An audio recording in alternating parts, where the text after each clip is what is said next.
Menyambung kajian pelajaran kita pada minggu yang telah lalu dengan menggunakan kitab sementara, yaitu kitab Irsyadul Ibad yang biasa kita kaji di setiap malam Kamis ya. Karena berhubung libur kita ganti kitab ini karena sesuai pembahasan puasa sampai halaman 300 daripada kitab yang saya pegang.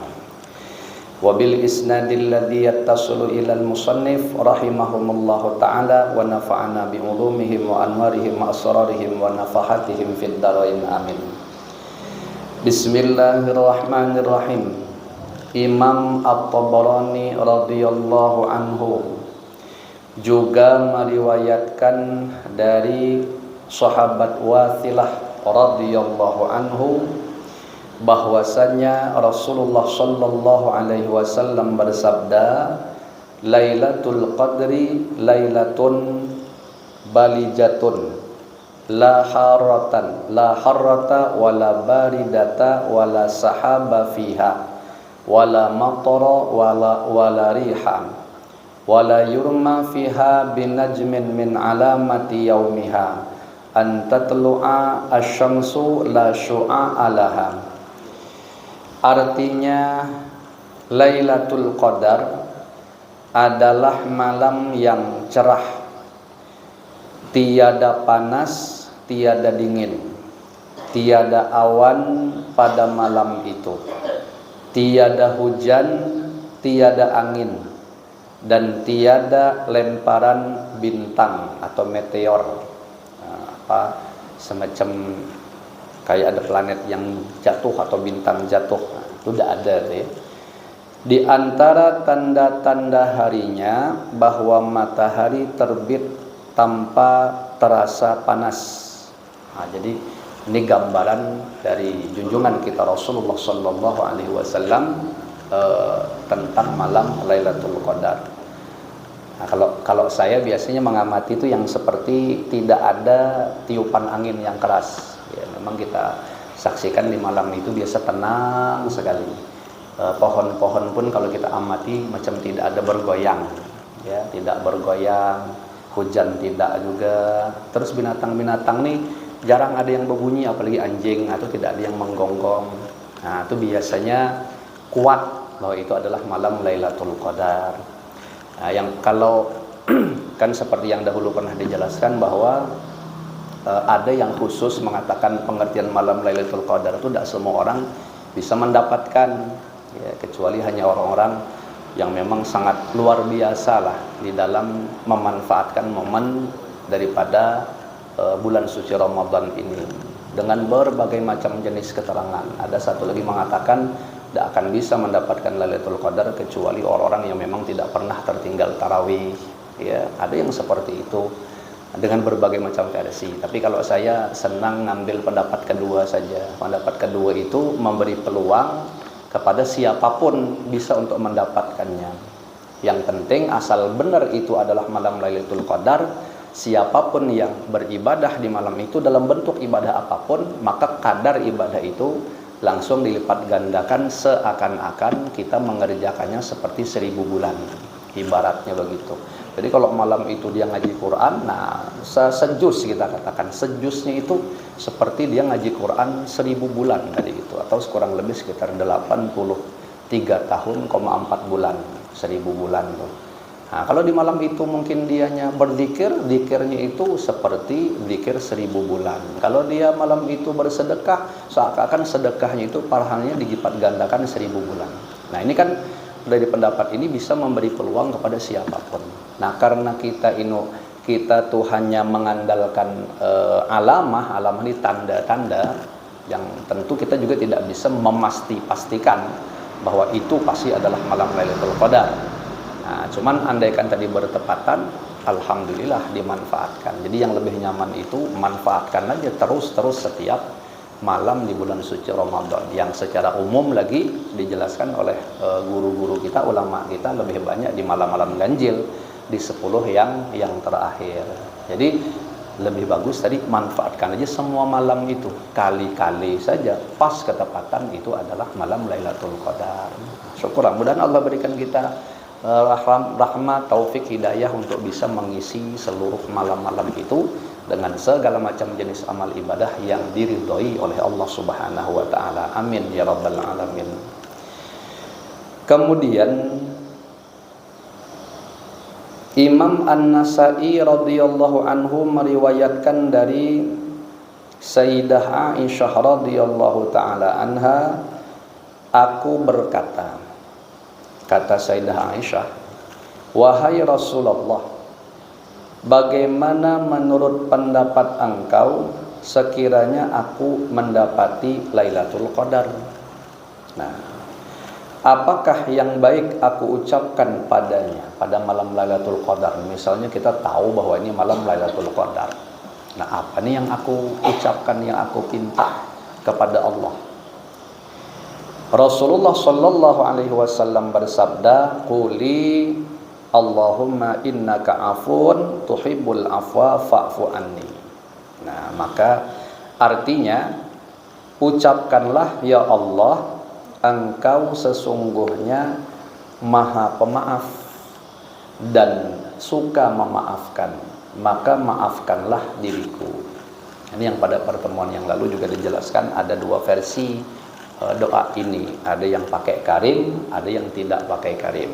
Kalau di sini yang versinya tidak pakai karim, jadi langsung Allahumma innaka afuwun tuhibbul afwa fa'fu anni. Kalau kita baca di sini biasa jamak, Allahumma innaka afuwun tuhibbul afwa fa'fu anna. Ini yang tidak pakai karim. Yang pakai karim, Allahumma innaka afuwun karim tuhibbul afwa fa'fu anni atau fa'fu anna, terserah. Kalau bacanya sendirian fa'fu anni, kalau ramai-ramai fa'fu anna. Nah, ya kalau di wadah kita memang Allahumma innaka afuwun karim, biasa seperti itu. Jadi yang dipinta ini maaf dari Allah Subhanahu wa taala. Kalau sudah Allah beri maaf itu, kesalahan kita tuh dihapus catatannya, jadi seakan-akan kita tidak punya catatan kesalahan yang akan kita pertanggungjawabkan di hari kiamat nanti. Jadi polos, ya, di delete total gitu, tidak ada kenang-kenangannya, tuh tidak ada. Nah, itu kelebihan daripada afun, ya. Nama Allah Subhanahu wa taala afun, dan al-afu kan maha pemaaf. Nah, itu yang disuruh Rasulullah minta kalau memang cuman itu yang ingin kita minta, satu-satunya pilihan gitu. Kemudian Imam Ad-Dailami radhiyallahu anhu meriwayatkan dari Sayyidah Aisyah radhiyallahu anha bahwasanya junjungan kita Rasulullah sallallahu alaihi wasallam bersabda, "Man i'takafa lailatal qadri imanan wa ihtisaban, ghufira lahu ma taqaddama min dzambi." Artinya, siapa yang beriktikaf pada malam Qadar atau malam Lailatul Qadar atas dasar iman dan berharap pahala. Atas dasar iman ya semata-mata menjunjung perintah Allah. Kalau wahtisaban ya berharap pahala, maksudnya semata-mata mencari keridhaan Allah. Latihlah, kata ulama gitu, untuk mengerjakan ibadah itu dua aja motivasinya. Jalankan perintah Allah, mencari keridhaan Allah. Jalankan perintah Allah, mencari keridhaan Allah. Andaikan yang lain-lain itu tidak masuk, nanti akan Allah penuhi apa yang tidak masuk itu tadi. Ya, itu lebih murni, lebih bersih, lebih baik.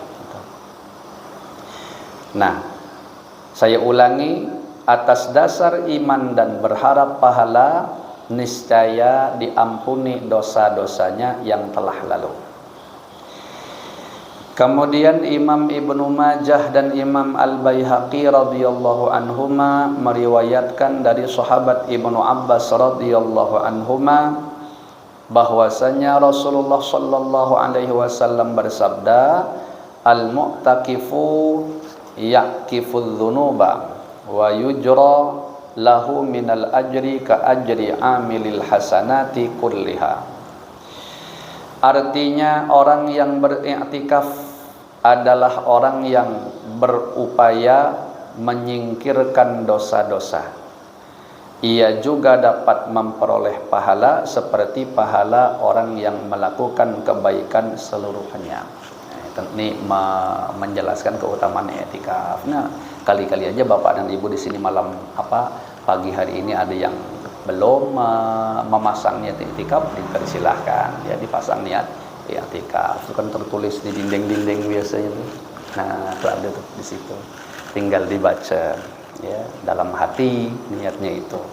Saya pernah misal nih pernah mendapatkan satu keterangan, misalnya kita ini masuk ke masjid lupa memasang niat i'tikaf. Ingatnya itu di dalam sembahyang, lagi sembahyang. Ya, macam mana kata ulama, boleh tak masang niat i'tikaf itu lagi sembahyang? Maka jawabannya boleh. Ya, jadi di saat sembahyang itu aja kita boleh berniat memasang niat i'tikaf, tapi di dalam hati saja kan, namanya niat kan di dalam hati. Pasti ingat tuh mungkin rahatan imam sedang membaca surah misalnya. Nah, kita kan kalau sudah baca Fatihah itu kan biasanya kan agak konsen mendengarkan bacaan imam. Nah, ternyata sambil mendengar tuh hati terketuk tadi katakan belum tadi masang niat i'tikaf. Nah, di situ tidak apa-apa. Di dalam sembahyangnya itu. Jadi sambil kuping mendengarkan imam membaca surah, nah, dalam hati kita memasang niat i'tikaf supaya dapat aliran pahalanya. Kemudian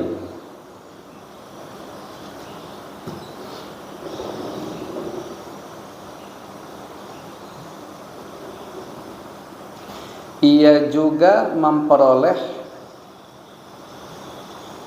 dapat memperoleh pahala seperti pahala orang yang melakukan kebaikan seluruhnya. Imam Al-Bukhari dan Imam Muslim radhiyallahu anhuma meriwayatkan dari Sayyidah Aisyah radhiyallahu anha, ia berkata, kata Sayyidah Aisyah, dahulu Rasulullah sallallahu alaihi wasallam juga beriktikaf pada 10 hari terakhir bulan Ramadan sampai beliau diwafatkan oleh Allah. Artinya rajin Rasulullah sallallahu alaihi wasallam itu beriktikaf, terutama di 10 akhir bulan Ramadan. Kemudian istri-istri beliau pun beriktikaf sesudah beliau tiada.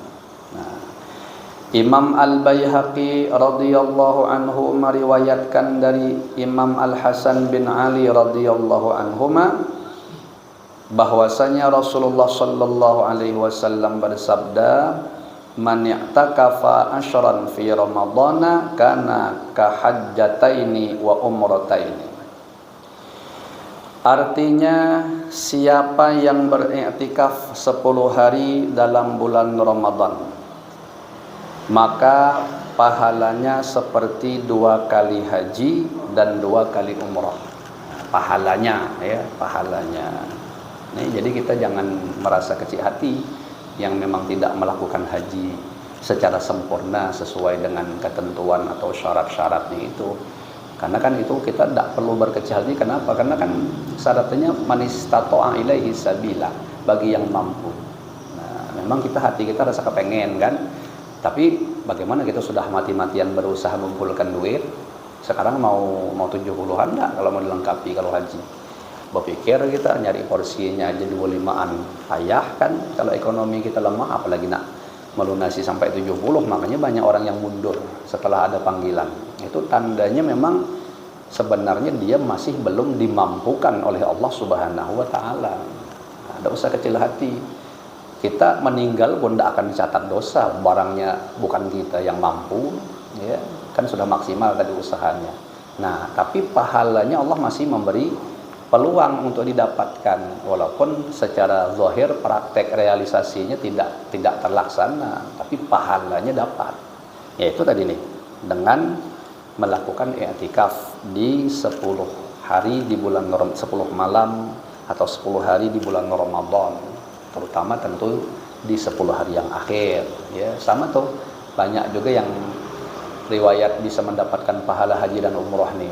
Nah, kayak nih habis sembahyang subuh nih tadi, kita sembahyang subuh berjamaah, berwirid sama-sama, berdoa sama-sama, dengarkan kajian sama-sama. Nanti habis pengajian, insyaallah masuk kan waktu isyraq, lakukan sholat 2 rakaat, imbah tuh habis. Ya, itu juga diganjar, diberi pahala, diberi balasan seperti orang yang melakukan haji dan umroh secara sempurna, ya, secara sempurna. Nah, ada lagi keterangan yang dapat haji seperti itu melakukan sholat Jumat berjamaah yang merupakan keistimewaan umat junjungan kita Rasulullah Sallallahu Alaihi Wasallam yang tidak diberikan kepada umat yang lain. Itu pun juga merupakan haji dan umrohnya bagi orang-orang yang tidak mampu. Jadi kalau cuma sekadar ingin mendapatkan pahala, banyak peluang kita, ya. Tinggal kita manfaatkan saja penjelasan-penjelasan daripada Rasulullah SAW dan ulama-ulama kita. Asalkan tadi semata-mata mencari keridhaan Allah, ya, semata-mata menjunjung perintah Allah, selesai. Nah, dia dapatkan. Kemudian kalau di sini tadi pahalanya seperti 2 kali haji dan 2 kali umrah. Nah, Imam At-Tabarani radhiyallahu anhu meriwayatkan dari sahabat Abi Umamah radhiyallahu anhu bahwasanya Rasulullah sallallahu alaihi wasallam bersabda, tamamur ribati arba'una yauman wa man rabata arba'ina yauman lam yabi' wa lam yashtari wa lam yuhdits kharaja min dzunubihi kayaumi waladathu ummuhu. Artinya sempurnanya kesiagaan beribadah itu ada 40 hari. Siapa yang bersiaga selama 40 hari tanpa berjual beli dan tanpa melakukan kegiatan apapun, maka ia akan keluar dari dosa-dosanya seperti pada hari ketika ia dilahirkan oleh ibunya. Ini seingat saya bahasa ribat itu arahnya adalah benteng, ya, benteng yang membentengi satu negeri, ya. Nah, macam kita ini ibaratnya penjaga benteng, kita tentara. Tentara itu walaupun tidak banyak beribadah, ya, asalkan dia betul-betul menjaga kedaulatan negara Republik Indonesia ini daripada serangan-serangan musuh, ya, supaya dengan mereka bersiaga tadi itu selama 40 hari 40 malam. Nah, itu paling sempurnanya penjagaan kalau bahasa di sini. Nah, ini mereka tidak melakukan kegiatan jual beli, tidak di sini, tidak berbicara yang tidak bagus, ya, maka akan bersih mereka itu daripada dosa-dosanya sebagaimana di saat mereka lahir ke dunia. Nah, itu tentu dengan niatan-niatan yang bagus, ya. Kenapa? Karena termasuk salah satu nikmat yang besar dari Allah Subhanahu wa taala ini sekarang yang kita jelas-jelas merasakannya, dan ini rahmat daripada Allah Subhanahu wa taala, yaitu diberi keamanan. Nah, macam kita nih sekarang nyaman pengajian. Kenapa? Karena kondisinya aman. Coba bisa kita kiaskan macam mana keadaan saudara-saudari kita yang ada di Palestina. Nah, mereka pada kondisi yang tidak aman. Akhirnya kita bisa saksikan sembahyang dihalau-halau, kadang dilempari bom, ya, dipukul-pukuli. Nah, kenapa? Karena tidak ada yang menjaganya. Nah, jadi mereka pada situasi yang berat gitu. Nah, kalau pahala asal sabar pasti didapatkan. Tapi yang jelas tidak bisa dipungkiri keadaan kita ini amannya nih, nah, berkat penjagaan tadi itu.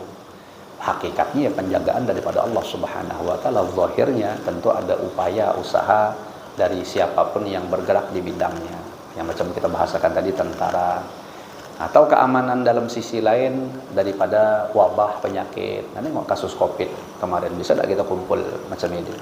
Tidak bisa kan? Nah, di situ artinya memberikan gambaran bahwa betapa mahalnya satu nikmat dari Allah Subhanahu wa taala berupa keamanan keadaan. Alhamdulillah, ya. Allah berikan kita keamanan. Jadi nyaman aja keadaan kita beribadah kepada Allah dimanapun kapanpun kita mau. Nah, itu semuanya dari mana datangnya kalau bukan daripada Allah Subhanahu wa taala.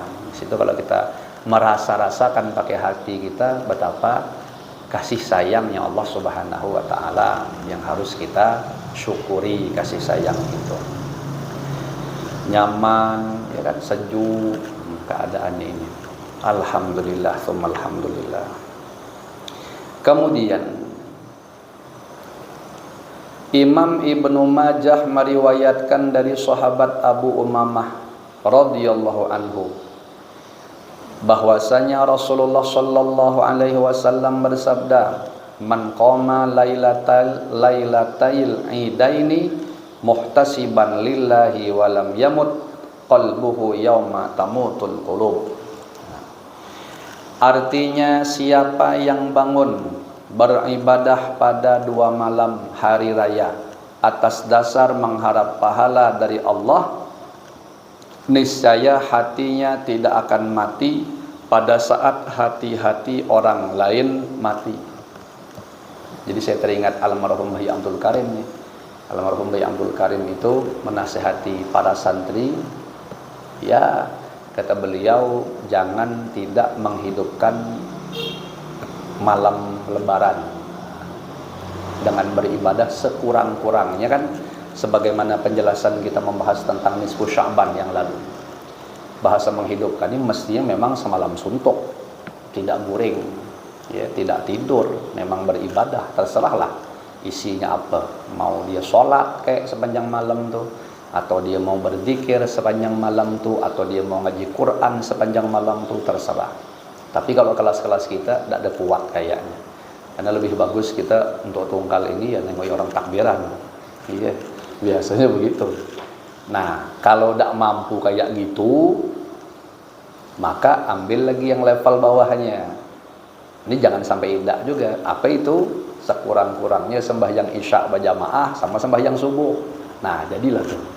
Jaga itu nanti malam lebaran, isya sama subuh berjamaah. Karena kan kita pernah mendengar riwayat bahwa orang yang bisa mengerjakan sholat isya sama subuh berjamaah dianggap menghidupkan malam itu sepenuhnya. Nah, ambil bahagian kita kayaknya gitu.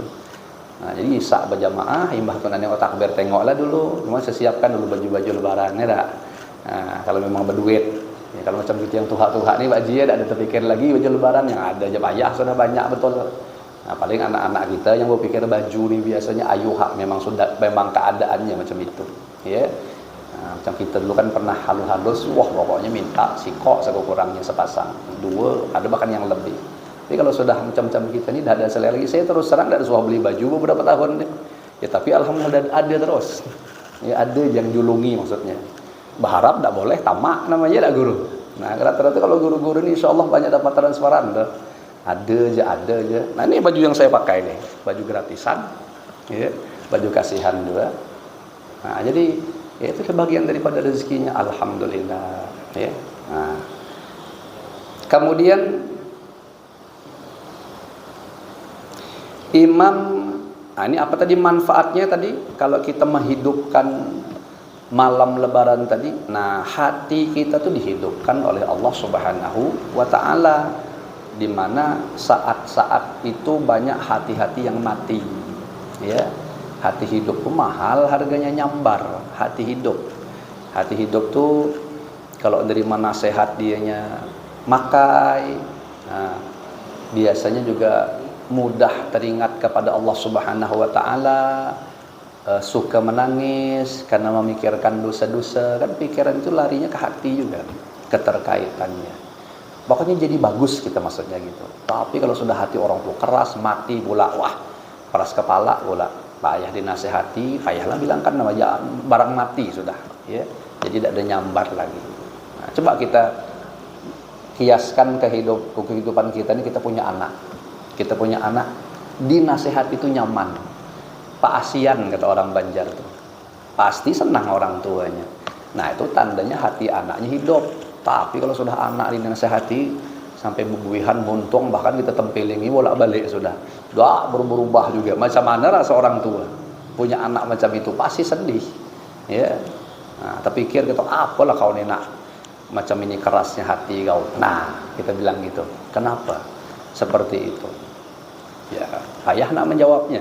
Pakai hakikat jelas dari Allah Subhanahu wa Ta'ala. Tapi kalau ditelusuri sabab musabab zahirnya, bisa jadi mungkin, ya mohon maaf lahir batin, kita ngasih makan dia mungkin dari hasil pekerjaan kita yang tidak halal atau syubhat, atau mungkin dari kecil kita tidak pernah memberikan pendidikan agama kepada dia, ya, nah, kurang diberikan masukan-masukan keagamaan, makanya hatinya menjadi seperti itu. Nah, jadi siapa yang mau disalahkan? Lagi-lagi baliknya kalau mau jujur, kita lah sebagai orang tua ikut berperan kenapa anak kita modelnya seperti itu. Nah, tinggal minta ampun aja kepada Allah Subhanahu wa taala, sungguh-sungguh di sembahyang kita, terutama di sujud yang terakhir, lawaskan sujudnya, minta kepada Allah, karena anta akhidum binasiyatiha, Allah lah yang menggenggam ubun-ubun setiap makhluk. Allah juga yang membolak-balik keadaan hatinya. Tidak mustahil, mungkin belum tentu cepat Allah merubah mereka, tetapi di suatu saat nanti Allah akan memberikan perubahan kepada mereka. Yang penting Allahnya yang kita hubungi terus-menerus dengan penuh kesungguhan. Saya banyak nemukan itu contoh-contoh yang alhamdulillah anak-anak itu berubah, memang mendapatkan hidayah itu menjadi anak yang soleh-soleha. Tidak cepat, tapi di kemudian hari. Mungkin boleh jadi yang saya maksud di kemudian hari itu adalah di saat orang tuanya sudah tua, atau bisa jadi di saat orang tuanya sudah meninggal dunia. Nah, tapi karena berkat getolnya beribadah tadi, orang tua udah masuk kubur, baru hidayah Allah turunkan kepada anak-anaknya, anak-anaknya berubah. Alhamdulillah, itu pun juga bagus saja, tidak terlambat karena masih hidup kan. Nah, yang penting kita harapkan Allah merubah keadaan mereka. Kalau sudah anak kita berubah, itu berarti aset pahala kita berjalan. Ya, aset pahala kita berjalan walaupun kita telah meninggal dunia. Berapa banyak orang tua yang dapat thawab daripada perubahan anaknya. Hanya anaknya yang awalnya kuliah beribadah, disadarkan Allah jadi rajin. Biasa tidak suah mendoakan orang tua, jadi rajin mendoakan orang tua. Biasa tidak pernah bersedekah untuk orang tua, rajin bersedekah orang tua. Nah, itu tadi kalau ada Allah merubah seperti itu, pasti untung anak-anak, orang tuanya itu. Itulah mahalnya punya anak yang soleh-solehah itu. Makanya alhamdulillah guru-guru kita kebanyakan kalau berdoa itu masih ada bahagian untuk anak-anak siapapun, ya. Jangan anak kita sendiri aja didoakan, anak orang lain begitu juga. Itu tandanya kita punya sifat nasihah. Nasihah itu apa? Kepengen kita mendapatkan kebaikan dan kepengen orang lain pun mendapatkan kebaikan. Nah, kalau kita tidak pengen dapat bala, jangan doakan orang lain dapat bala. Kita kepengen kita tidak dapat bala, berarti kita kepengen juga mestinya orang lain tidak dapat bala. Itu bersih berarti hatinya. Yang macam itu yang insya Allah akan kuat mendapatkan bahagian thawab-thawab tersebut. Nah, mudah-mudahan kita yang termasuk mendapatkan bahagian thawab-thawab tersebut. Amin ya rabbal alamin. Nah, kemudian dari sahabat Mu'adz, wallahu a'lam bissawab. Kita cukupkan lah ya. Mudah-mudahan yang kita kaji seada-adanya ini dijadikan oleh Allah Ta'ala menjadi ilmu nafi', manfaat berkah dunia akhirat untuk kita semua. Amin ya rabbal alamin.